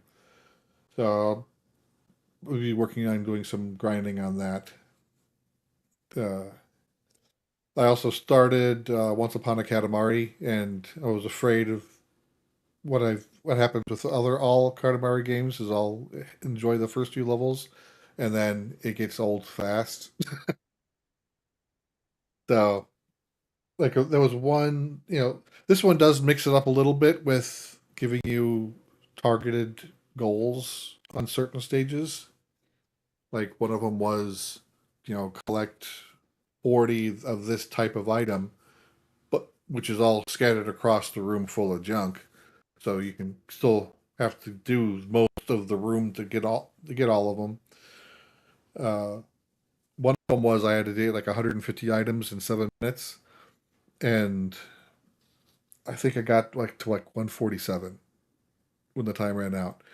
And the king of the all cosmos just reamed me a new one. I'm like, oh, screw you, Dad. So don't play the game if you have daddy issues. Something like that. Anyway, so that's when I stopped playing. I'll probably try it again later, but I didn't appreciate that. And I played more of Plants vs. Zombies Replanted. I haven't finished it yet, but I'm in the back half of the backyard nighttime stages. So I'm kind of getting close to the end of that game. I opened up some mini games, so I started poking around with those. Though I don't remember because I did it like Sunday, so I don't remember much of what I played last from that. But there seems to be a lot more mini games to unlock. I'm like, I'm almost done with the main game. How do I unlock all these other things? Maybe I'll find out if I keep playing. And then I started PowerWash Simulator 2. See, Let's go. I played the original PowerWash Simulator on PC, so I'm used to using mouse and keyboard controls. So using the controller, I wasn't a fan. So I think if if the Switch 2 has mouse support, I think I'll give that a try. I don't know if it does. I think it does. It does not at this time. Oh, okay. That's too bad. I was hoping It did. doesn't even, from what I understand, doesn't even have gyro controls at this point, which were not even in which were in the first one. And so I'm gonna have to go and do some research for that. Hopefully, they will do it very soon. Yeah. So I'm in still. So I only watched maybe 10 or 15% of that first track before I put it down, because I didn't, moving the joystick up and down, up and down, up and down, just to get try to get it. I'm like, that this isn't fun.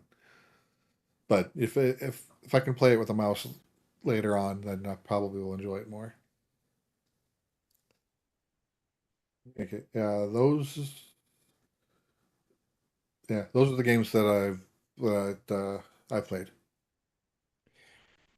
Google says that PowerWash Simulator 2 devs say that a mouse controls and gyro are on their to-do list, and they have a possibility of being added, but it's in the future. Okay. Sorry. I really wish that it was not. Also, it's worth noting here that gyro controls are available on Tomb Raider Definitive Edition, but not for aiming weapons. You can navigate the menus with them. Why would you want to do that?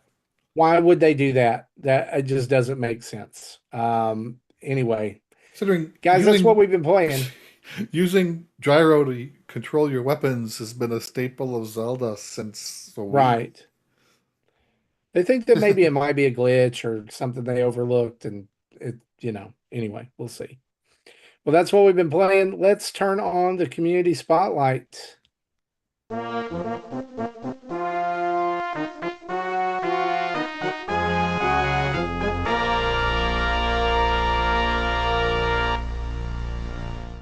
All right, we start off with our Extra Life 2025 campaign. We're wrapping that up at the end of the month. Jesse's got his campaign on November 22nd at 1 p.m. Eastern Standard Time. Jesse, do you have anything else you want to announce in regards to that, what you're going to be doing?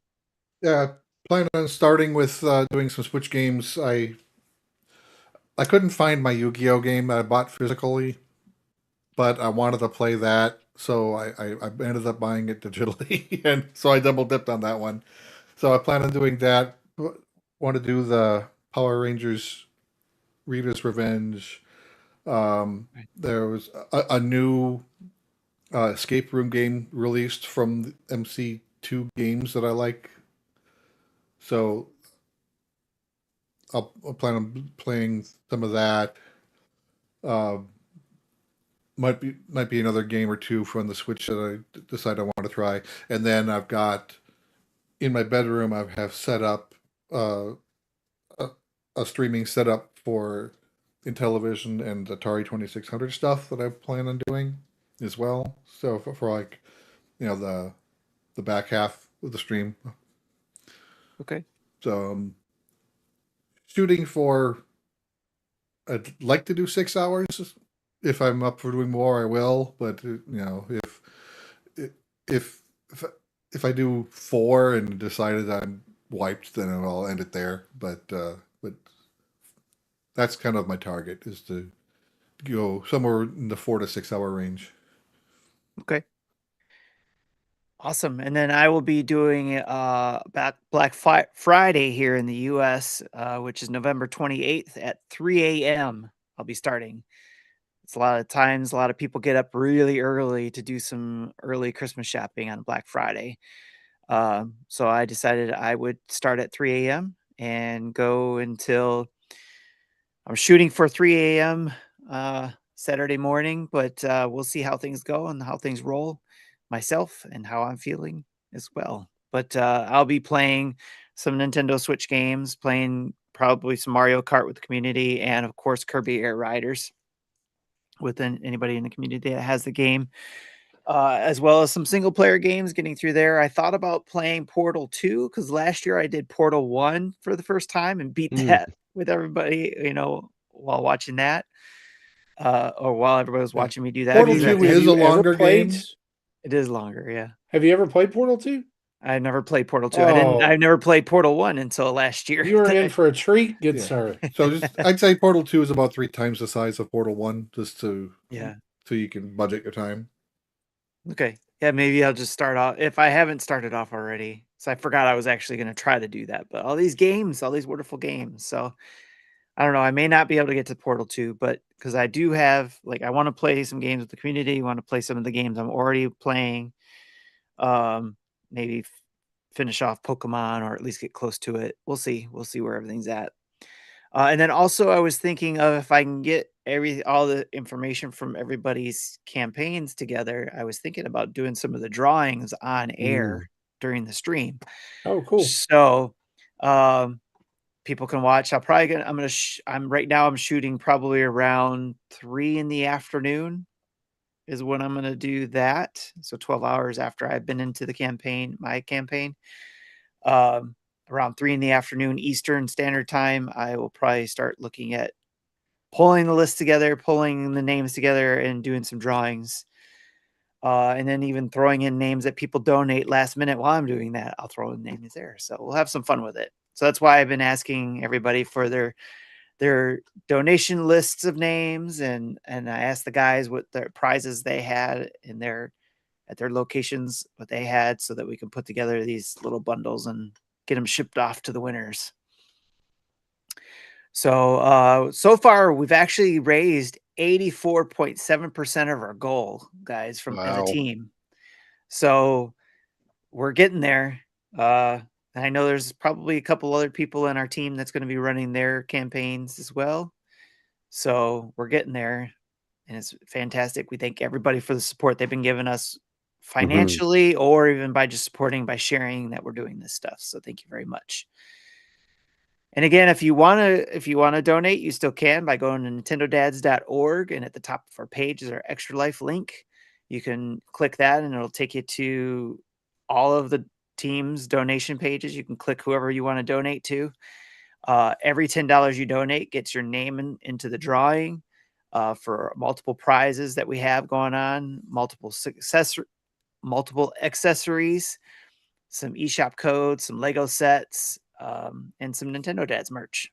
So thank you to everybody who's donated so far. Your name's going to go in the pool. As long as you gave us all the required information, like an email address, so I can let you know you won. So, all right. That's it for the Extra Life 2025 updates. Now let's jump into the handful of questions we got here. First off, from Koopa Kid 80, how much does a chatty NPC ruin your experience in any game, let alone a Metroid Prime game? And do you think a game incorporates that as a way to attract and ease new players into new experience and expand the franchise fan base for overall better sales? So I think that's what I was saying, is I think this is a good jumping on point, it seems like, for Metroid Prime or Metroid people, and that's why they have these NPCs to help along the way. Yep. I don't necessarily mind the chattiness as much as I mind being taken out of the game over and over and over and over and being forced into a conversation. If I could still play while that person's saying, "Hey, I think you should look at this over here," or whatever, then I'm not upset about that. But if it's like changing the scene and making me like do things over and over and over again, that's a problem. Yeah. And so I love the idea of tutorials in games. I think they're great. The problem is when they're forced. If I want to play the tutorial, add it to the menu at the beginning, right? Or ask before I start. Like, hey, you're about to start the game. Would you like to see a tutorial for, things? Or like some games have done, build it in, right? But don't stop the game. Like there was a game that I played recently, and I did a video of it, and I can't remember which one it is. And it's like, do I ever get to play this game? Or do I ever like it lets you do one thing, and then 20 minutes later it's still yapping, and I'm like, this is, as long as I can maintain control, I'm good. Yeah. I don't Guys, think you I've have played. any? I don't think I've played many games where I had a chatty NPC like that. Like the thing that comes to mind when I read this was the latest God of War game with Atreus. Is that his name? Mm-hmm. Yeah, his Where son. he basically, he comes across a puzzle and you look at it for 10 seconds and he's already telling you how to solve it. I'm like, no, dude, just shut up. I'm going to figure this out. Yeah. Gotcha. Yeah. You mentioned Portal. The Portal games can be a little chatty, but when it's time to play the game, they shut up. They only talk between stages, and I think that's perfect. Yeah. And it adds to this. It adds to the funny part of this. The gameplay, and the real whole reason why you're in there. Mhm. So I can't think of anything right now as far as what comes to mind is games that irritated me with an over chatty NPC player. Yeah, based on based on what I heard from the IGN talking about the Prime 4, sounds like the guy's chatting in your ear, but sounds like the entire time you're still able to play the game. So it's not he can be he's seemed overly disruptive in how much he wants to talk, but he's at least not stopping the gameplay, like Marty mentioned. Hmm. Yep. It's a lot of opinions on that character already before they probably just from the reviews that we got. Like Yeah. people are making a lot of comments based on the reviews that they haven't even tried to play it yet. So it's kind of Yeah. interesting. All right. Darth Platypus asks, what categories should be added and what categories should be removed from the Game Awards? All the esports stuff needs to be done offline, like off the show. I was going to say Agreed. the same Who thing. cares? So they need to Yeah. go to the point of the show where they're like, okay, all you older gamers who don't care about the e-games, the esports stuff, you guys can leave the show now. We're all going to talk about esports. Or you could do it like the Oscars does, where it's like some awards were given out before the show began or live on air. Here are the winners, and just go through it very quickly, right? Oh, they do that in the Game Awards too, but Yeah. that esports is not part of it apparently. Once they get to like the content creator down to esports team, I zone out. Yeah, because Nintendo Dad isn't there. So That's right. And for adding, where's the category for best puzzle game? Oh yeah, there you go. Yeah, that's a great Yeah. one. I've always did they separate it yet? Because I've always been kind of not a fan of the sports/racing when they used to have that. No, they're still together. No, together. it's still the same. That should not be together. That drives me bonkers. It should be two separate things. Maybe I it's agree because with there's that. not enough. Maybe there's not enough racing games in a year. But I think they tried separating them before, and that was exactly the problem. Is there wasn't a lot of there games wasn't a in lot either there. category. Mm-hmm. Yeah, I just So I don't think they've those had a two merging of should be together. categories a few times. Oh well. I mean, I guess if there's maybe it should be flexible. Like if it's not enough, then yeah, merge them, I guess. But Sure. if there's plenty, Like they had a Good mobile question. category that they included 3DS games. I'm like, no, that's not the same thing. Yeah. yeah, that's irritating too. Zablock asks if someone offered you 50 million to eat fast food for a year straight, but can only choose one fast food restaurant, which would you choose? It's hard because I tend to get I might eat at a place 2 or 3 times a week if I'm really in the mood, but after that I'm like I'm kind of getting sick of this food already. Does it have to be every meal? Yes, eat fast food for a year straight. Every meal. but can only choose one fast food restaurant. It doesn't say for every meal. It just says eat fast food for a year straight, but can only choose one fast food restaurant. Which would you choose? So I'm inclined to think of like my first thought was like a sandwich place, like a Jersey Mike's, a Jimmy John's, Firehouse Sub kind of place where you can Yeah. have like a lot of different variety and you're getting your proper fruits, vegetable, or sorry, at least your vegetables. And you can have a lot of variety, especially in customizing.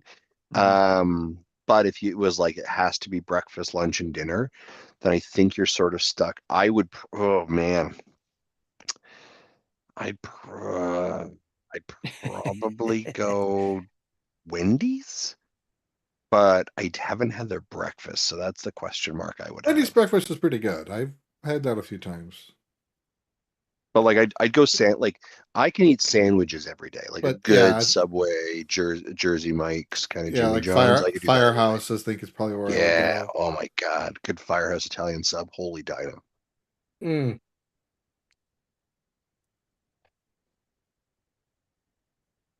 I'm gonna say Cookout. Not familiar with that one.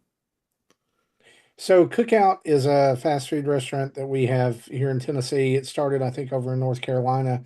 And the kind of the idea of it is all of the items on the menu are items that you might get at a cookout. So like there's burgers and hot dogs and but Like a the backyard most type of thing or a camp type of yeah, thing. but not like super expensive. So like used to you could go to cookout and you would get the cookout tray and it was $5.99. And Oh with wow. that you would get your entree and two sides and a drink, right? For $5.99. And so like your two sides you could get like a hamburger and fries, or you could get a hamburger and a quesadilla, or hamburger and chicken strips because that's a side at this place, Okay. or a hamburger and cheesy tater tots, or a hamburger and cheese curds, fried cheese curds. Mm, So, but they also have incredible milkshakes. And it's all like it all comes to you. It does not matter if you're leaving or eating there. Everything's in a styrofoam tray, like a to-go box, okay. right? So usually I go in and my typical order is I want a cookout double burger with mayo. And I want the chicken quesadilla, and I want the cheese bites. And then I'm gonna go over and I'm gonna get, a soda. Maybe on a special occasion I'll get a milkshake. They have like 40 to 45 flavors of milkshakes. That's But crazy. you can also order all this stuff a la carte too. Right. Mm, So, it used to, I mean, it's gone up a little bit. I think it's $7.99 now for a tray. It used to be a great value for me. Like we could take my family there and we could eat for $25. Like go out to eat. yeah. So yeah, cookout. That's it. Tim? That sounds like a good choice. While you guys were talking, I was really racking my brain. This is my first thought was Taco Bell. Like Mhm. I would do that, but then you guys talked about variety, and then I was thinking, maybe not so good for my gut Mm. for the whole year. But um, then Panera. is that considered fast food, or is that they have another name for that those kind of places, don't they? Mm. Yeah, They're just that's thinking kind of variety again. Cafe, I guess, right? they're kind of Yeah. I wouldn't call them fast food, but they're kind of not what I would consider a sit down either. They're kind That's of fair. in the Yeah. middle. It's those restaurants and now I'm drawing a blank. The Mexican ones that are like that too. Mucho burrito? No, we don't have one of those. But Chipotle, Ah, and Qdoba. Those type of Yeah. places where you can go in and I mean, fast food, you can go in and sit down, but they have a name for those. Or Noodles and Company is another good one, I think, too, where it's like that next step up from fast food. But You go through like a line, get your stuff, and either walk out with it or sit down and eat with it, like you would already. Yeah, it's fast it's casual. Fast yeah, casual. is what Sam says. it's a restaurant that does not typically have a drive-through associated with it. Yeah. So yeah, Third Strongest Most calls it fast casual, and I think that's the right word for it. So, so that doesn't count, I think, because it's not fast food; it's fast casual. I would call that fast food. I mean, like if I'm going out to eat, they're like, especially like Qdoba, Moe's, Chipotle. The food is Moe's, ready yeah. when you get there, right? Yeah. They put it on a burrito, they wrap it up, they hand it to you. That's fast, right? Yeah, I consider that fast food. Where I would like kind your of draw the noodles- line is like, do you have to go in and order and sit down and wait for your food? Yeah, like a noodles. That's that type of. Yeah. Like tonight, my wife and I, we went to Outback because somebody had given us a gift card. So we went in, we had to sit down, we had to wait, we ordered and we waited for our food. I don't necessarily know that I would call that fast food. No, it's a that's- restaurant because they have to seat you. Yeah, If someone has to seat you, that's a restaurant.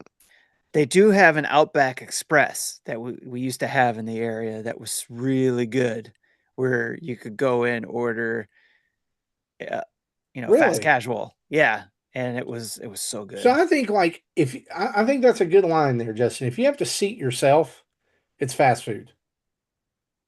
Like if you Yes. order and then seat yourself, that's fast food. Yep. So Tim, I think that's valid. Your pick is valid. Okay. And people can disagree with me or not, but I like how we had more debate on this than we did an annoying NPC on Metroid. well, Right. we keep the important things in perspective, Justin. Right, 100%, 100%. Yes.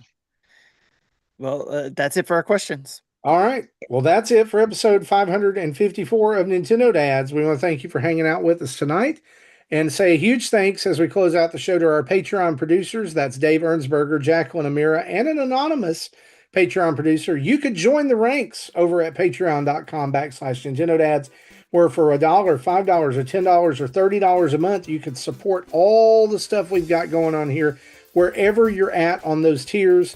Patreon friends of the show, we are super thankful for you. And we also are thankful for our Twitch subscribers and followers, our YouTube subscribers, people who follow us on X and Facebook and all kinds of places. If you're engaging with us on a weekly basis, even if it's just listening to this show, thank you so much. We would not be here if it weren't for you. You can check out our website. It's nintendodads.org, where you can find a list of our family of podcasts and other recommended podcasts like Star Wars Dads, Mega Dads, Dad Crossing, and Retro Logic. Our latest YouTube videos, tweets, all of our social media, Patreon and Extra Life pages, and Nintendo Dads merch. And speaking of merch, don't forget to check out our sponsors, baby, manscaped.com. You go over there, use the code NINDAD to get 20% off your order. You'll be smoother than a baby's bottom if you use all your stuff over there, and it helped out the show too. So tell them Dusty sent you. Email us at nintendodads@gmail.com or call in and leave a voicemail at 929-25-NDADS. That's 929-256-3237. Big thanks to OC Remix for the music we use throughout the show. And a reminder, wherever you download us, the audio version of this podcast, and you should be downloading the audio version of this podcast, even if you watch us, wherever you do that, leave us a 5-star review and some comments in that podcatcher or system or wherever it's at. It helps people find the show. It helps people know about the show. It makes the show look good. We love you when that happens, and it's so good. I've even heard that if you do that, your skin clears up and you have a better day. All right? So leave us a 5-star review. Leave us a comment. Leave us some written words. We love you forever. Guys, this has been episode 554 of Nintendo Dads. For me, for Justin, for Jesse, and Tim. We'll see you next time. Bye-bye.